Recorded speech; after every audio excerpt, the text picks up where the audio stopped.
You were in Chicago. You like Chicago. I love that. I'm from Chicago. I know the energy of that city. I know what they think they deserve. I know that they can be rational and irrational. Where does the Caleb fit into this? Because you're such a professional. You even just said player coach. When you're reading this ESPN headlines from Seth Wickersham's book about Caleb being left alone to study film, what was your reaction to that? Kind of disappointed. I feel like you draft a guy #1 overall with that kind of talent. Um, you're essentially giving him the keys to your organization. I just feel there's a responsibility there to make sure,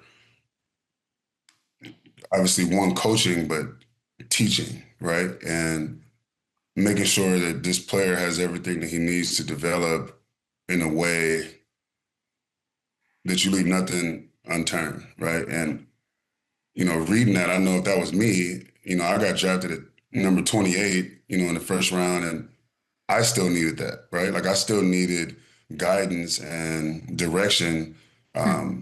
to kind of develop in ways so that the nuances of the game came easy to me, right? The game started to get slower to me really fast because of my habits, right? And things that was able to learn from my tight end coach and a few really awesome veterans that I was able to attach to. And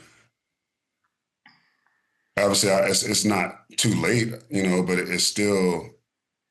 I didn't like reading that or hearing that per se. Was that something that you knew was going on? Like what? Like I don't even understand how that would work. Like, were you surprised by that?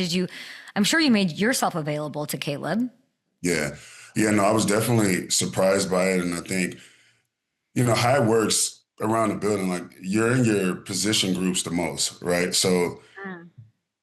you don't necessarily like you see each other in passing, you get in the locker room, you mix it up in the locker room, and obviously in practice you're going at it, but you spend the most time with your position coach in your room and with your group. And so definitely, we didn't notice that it was happening, but um, now that I think guys are aware of it, obviously in that building, like it's not going to repeat itself for sure. And Caleb and I have developed a really good relationship over this last year. Like we spent holidays together during the season, and we hung out here, obviously in LA. And Great. um, he's a guy that wants to be great. He's a guy that can admit that he doesn't know it all.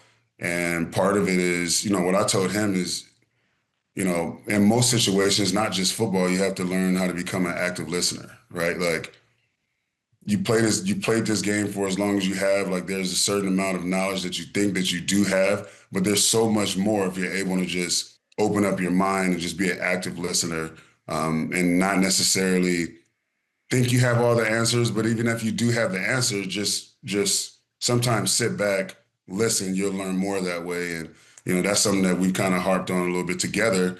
And me talking to him about that kind of holds me accountable to do the same, because I feel like in this world in general, not just sports, but in this life, and being able to connect with people and connect with things around you, being an active listener is super important. And I think that's going to be essential to take his game to the next level.